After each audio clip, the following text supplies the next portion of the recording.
नमस्कार, किस्सा यूपी का देख रहे हैं आप और मैं हूं आपके साथ दिव्या सिंह। सीएए को लेकर केंद्र सरकार कुछ दिनों में अधिसूचना जारी कर सकती है। इसको लेकर तैयारी तेज कर दी गई है। वहीं उत्तर प्रदेश में भी चौकसी बरती जा रही है।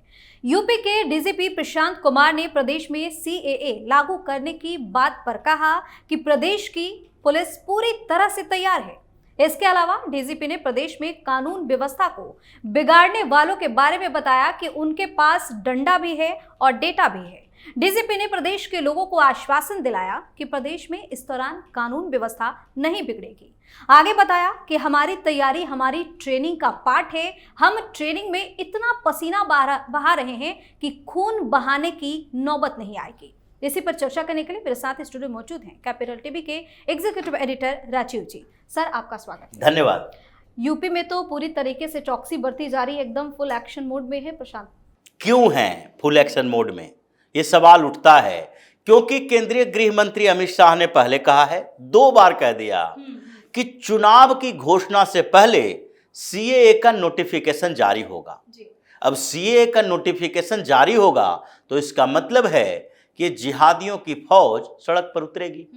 पहले भी ये जिहादियों की फौज सड़क पर उतरी थी जब सीएए को पारित किया गया था। और सीएए पारित करने के बाद जिस तरीके से असम से लेकर उत्तर प्रदेश तक हंगामा हुए, उत्तर प्रदेश में उस समय भी आगजनी हुई थी। और उसी समय सबसे पहले सीएम योगी का बुलडोजर चला और एक नया मॉडल तैयार हुआ कि जितने सार्वजनिक संपत्ति का नुकसान इन लोगों ने किया है सबको नोटिस भेजो। लखनऊ में कई ये मौलाना गैंग के खिलाफ नोटिस भेजी गई थी, जिसमें बाद में ये हाई कोर्ट चले गए, सुप्रीम कोर्ट चले गए, लेकिन वहां से भी राहत नहीं मिली क्योंकि सुप्रीम कोर्ट तो पहले ही ऐसे कई फैसले दे चुकी है कि रैली हो या फिर पीसफुल प्रोटेस्ट हो या मार्च हो या फिर आप किसी का भी विरोध कर रहे हो, किसी भी तरह से सार्वजनिक संपत्ति का नुकसान नहीं होना चाहिए। क्योंकि लोकतंत्र में आपको अधिकार तो दिया जाता है शांतिपूर्ण विरोध प्रदर्शन का। शांतिपूर्ण विरोध प्रदर्शन मतलब आपका विरोध प्रदर्शन पीसफुल होना चाहिए ताकि सरकार को सिर्फ ये आभास हो कि इतने लोग सरकार की नीतियों से नाराज हैं। सरकार को आपको मैनेज करने के लिए हजारों की फौज सड़क पर नहीं उतारनी पड़े, पुलिस वालों को अपने बख्तरबंद गाड़ियों से घूमना न पड़े। आप सिर्फ सरकार पर दबाव बना सकते हैं अपने आंदोलन से, विरोध प्रदर्शन से। आप गुंडाई नहीं कर सकते, गुंडागर्दी नहीं कर सकते, जैसा कि अभी ये फर्जी किसान आंदोलन में चल रहा है, जैसा पिछले दिनों चला था, जैसा सीए एनआरसी को जोड़कर इन लोगों ने उत्तर प्रदेश में हंगामा किया, असम में हंगामा किया, दिल्ली में हंगामा किया और हर जगह पर इनको यूपी के योगी मॉडल को देखने को नहीं मिला उस समय। इसीलिए ये लोग उत्तर प्रदेश में इस आंदोलन के बाद जितने भी आंदोलन हुए इन लोगों का, उन सब में इस बात का ध्यान रखा कि कम से कम योगी की नजर में मत आओ।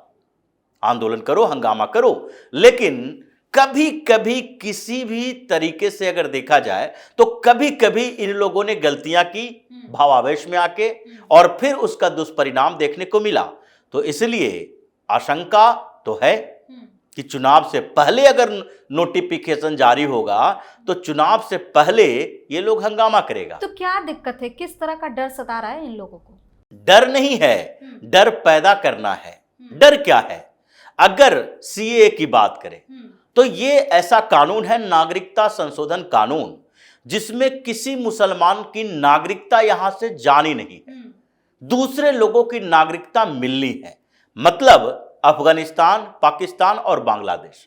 ये बात की जाती है अफर्मेटिव एक्शन की, जो कि हमारे संविधान का एक मुख्य अंश है, सकारात्मक कार्रवाई। तो भारत सरकार ने सोचा कि अफगानिस्तान में, पाकिस्तान में, बांग्लादेश में, ये तीनों पड़ोसी मुल्क, पाकिस्तान और बांग्लादेश तो हमसे ही अलग हुआ है, अफगानिस्तान भी भारतीय प्रायद्वीप का एक हिस्सा रहा है, जिसके कारण वहां पर बौद्ध धर्म के लोग रहते हैं, सिख के कई गुरुद्वारे हैं और इन जगहों पर जिस तरीके से इस्लामिक कट्टरपंथ बढ़ा, इस्लामिक स्टेट बना, तालिबानियों का प्रकोप अफगानिस्तान में हुआ और जिहादियों का पाकिस्तान और बांग्लादेश में धार्मिक रूप से प्रताड़ित किया गया अल्पसंख्यकों को।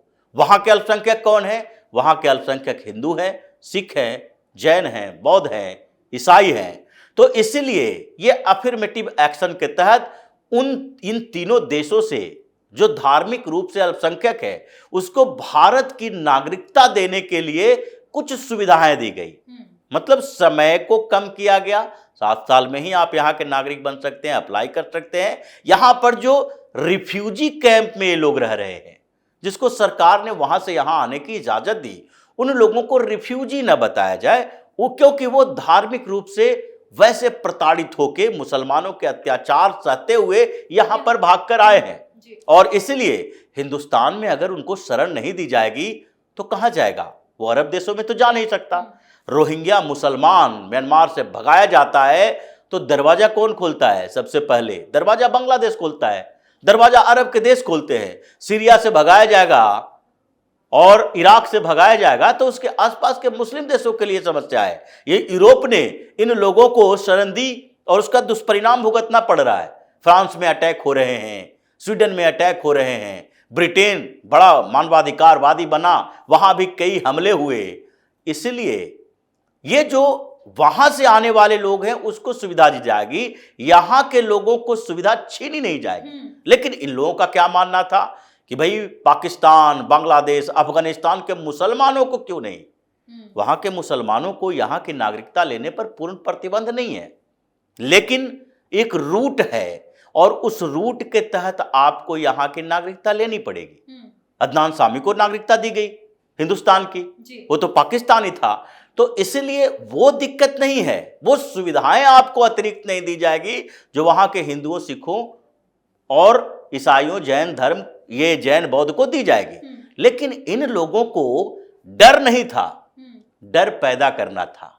एक मौका मिला कि फिर से एक माहौल तैयार करो आतंक का, हंगामा करके दिखाओ, क्योंकि 2014 के बाद जो व्यवस्थाएं बदली है उसमें मुसलमानों केंद्रित राजनीति खत्म हो चुकी है। पहले जो 2014 से पहले ये कहा जाता था कि मुसलमानों को नाराज करके हिंदुस्तान में कोई भी सरकार नहीं बन सकती, ये व्यवस्थाएं चेंज हो गई। इस सिस्टम को, अवधारणा को बदल दिया गया कि देखो मुसलमान खुश रहे, नाराज रहे, उससे ही सरकारें नहीं बदलेगी। सरकार मुसलमानों के नाराजगी के बावजूद भी किसी की बन सकती है। और उसके बाद इन लोगों को लगा कि हमारे जो स्थितियां हैं, हमारी औकात है, खत्म होती जा रही है, और उस औकात को दिखाने के लिए अब वोट की ताकत काम नहीं आएगी। कैसे काम आएगी? तुम हमेशा हिंदुओं को तोड़ के मुसलमानों को एकजुट करके ये 14-15% वोट पर सरकार बनाने की बात करते थे। अब जब ये 80% लोग एकजुट होंगे, उसमें से 10-20% इधर उधर भी हो जाएंगे, 50% प्लस भी एकजुट होंगे, तो उसके बाद तुम्हारे 14-15% की औकात नहीं है। तो इन लोगों ने सोचा वही बात कि जिन्ना क्या कहता था पाकिस्तान बनाने से पहले।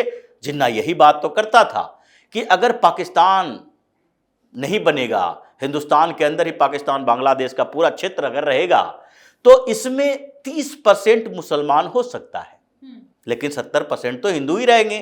फिर 30% मुसलमान इस डेमोक्रेटिक इंडिया में, जहां लोकतंत्र की अवधारणा होगी, जहां सरकारें लोकतांत्रिक तरीके से बनेगी, वहां पर 30% कभी भी प्रधानमंत्री नहीं चुन सकता, वो नीचे के स्तर पर ही रहेगा। इसलिए इन लोगों ने मुसलमानों के लिए अध्यादेश की मांग की। ये जिन्ना की शातिरता थी, और वही जिन्ना की औलाद जो अभी है बचे हुए हिंदुस्तान में, इन लोगों ने सोचा कि हम तो वोट से करामात कुछ कर नहीं सकते, तो क्या करेंगे, हुड़दंगई करो। और वही सीए के खिलाफ इन लोगों ने फिर से भय का माहौल तैयार करने की कोशिश की। लेकिन उत्तर प्रदेश की जहां तक बात थी, सबसे सही तरीके से इलाज योगी आदित्यनाथ ने किया। अब तक वो लोग करा रहे हैं जिसके घर पे नोटिस गई हुई है। और प्रशांत कुमार ने जो बोला है, डीजीपी बनाए, उत्तर प्रदेश के डीजीपी बनाने के लिए योगी आदित्यनाथ के पास कई लोगों का नाम था, लेकिन प्रशांत कुमार एक ऐसे आईपीएस ऑफिसर हैं जिनके नाम से कई रिकॉर्ड दर्ज हैं उत्तर प्रदेश के अंदर, सजा दिलवाने का भी, ये इनकाउंटर करने का भी, जहन्नुम में भिजवाने का भी।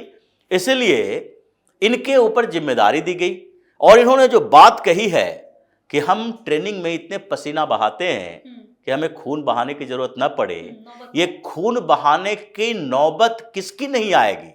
मतलब अब पुलिस का खून नहीं बहेगी, पुलिस का खून नहीं, बल्कि जो हंगामा करेगा उसके खून बहने की गारंटी हम नहीं लेते हैं। हम अपने खून तो बचा लेंगे, तुम अपने खून की सुरक्षा खुद करो, या तो घर में बैठे रहो, बाहर न निकलो, या तो फिर उत्तर प्रदेश से बाहर जाकर हंगामा करो। इस बार भी बवालियों पर बुलडोजर एक्शन देखने को मिलेगा? बिल्कुल, ये बुलडोजर एक्शन ही नहीं है, बल्कि इस बार तो दौड़ा दौड़ा कर पीटा जाएगा। जैसा डीजीपी ने कहा कि हमने पहले से ही ये व्यवस्थाएं अलग अलग इलाकों में कर ली है। जहां जहां संभावित है, जहां जहां से ये लगता है कि ये मुस्लिम इलाका है, यहां पर समाजवादी पार्टी और कांग्रेस इन मुसलमानों को सपोर्ट करेगा। जिन इलाकों में हिंसा होने की संभावना है वहां पहले से ही हमने व्यवस्था कर ली है। और उन्होंने इंस्ट्रूमेंट की भी बात की कि अब उत्तर प्रदेश की पुलिस सारे हथियार ही नहीं बल्कि सारे टूल्स के साथ भी लैस है। अब ड्रोन कैमरे से उन लोगों की तस्वीरें भी ली जाएगी जो हंगामा करने वाला है, उन लोगों के लिए सीसीटीवी कैमरे भी लगाए जा रहे हैं। और फिर पुलिस के पास वो हथियार भी है कि भगाना है तो उसका इस्तेमाल कैसे करें, रबर बुलेट का इस्तेमाल कैसे करें, आंसू गैस के गोले का इस्तेमाल कैसे करें, और जब इन चीजों से ना माने तो सीधे उस बुलेट का इस्तेमाल कैसे करें जिससे इस धरती से सीधे जहन्नुम तक पहुंचाया जाता है। तो इसलिए व्यवस्थाएं टाइट है और डर अब सीए को लेकर नहीं है। उत्तर प्रदेश के मुसलमानों को भी डर सीए के बाद एनआरसी को लेकर है, क्योंकि ये जो डंडा के साथ डेटा की बात की गई है, ये डेटा क्या है, किस चीज का आंकड़ा, किसी को नागरिकता देनी है इसके आंकड़े की बात नहीं होगी। आंकड़े तो उस चीज के हैं जो कि यहां अवैध तरीके से रह रहा है, जो बांग्लादेशियों को शरण दिया है, जो रोहिंग्या यहां पर रह रहे हैं, या फिर जो दूसरे जगह से मुसलमानों को यहां बसाया गया है, या फिर कुकुरमुत्ते की तरह ये जो मदरसे बढ़ रहे हैं, या फिर जो आतंक का पाठशाला बना के रखे हुए है, विदेशी फंड पर जी रहा है। डाटा हर कुछ का है, सर्वे मदरसा का भी हो चुका है और इन लोगों की कुंडलियां भी सरकार के पास है। अगर इन लोगों ने चू चपड़ की तो इसका पूरा इलाज की व्यवस्था पुलिस के पास है। और यही बात डीजीपी ने कही है, यानी योगी का आदेश मिल चुका है। और इस बार सीएए के नोटिफिकेशन के बाद अगर इन लोगों ने हंगामा करने की कोशिश की तो इस बार उत्तर प्रदेश से इसकी विदाई तय मानी जा रही है। जी, बहुत बहुत धन्यवाद सर तमाम जानकारी। धन्यवाद। तो सीएए को लेकर योगी सरकार पूरी तरह से तैयार है। साफ साफ कह दिया गया है कि अगर कोई माहौल बिगाड़ने का प्रयास करता है तो सख्त कार्रवाई करे और बवाल करने वालों के घर पर बुलडोजर चलाने के भी निर्देश दे दिए गए हैं। किस्सा यूपी का में फिलहाल के लिए इतना ही। अगर आपने अभी तक हमारे चैनल को सब्सक्राइब नहीं किया है तो सब्सक्राइब कर लीजिए, हमारे वीडियो को लाइक कीजिए, शेयर कीजिए, साथ ही हमें कमेंट करके जरूर बताइए कि आपको हमारी खबर कैसी लगी। धन्यवाद।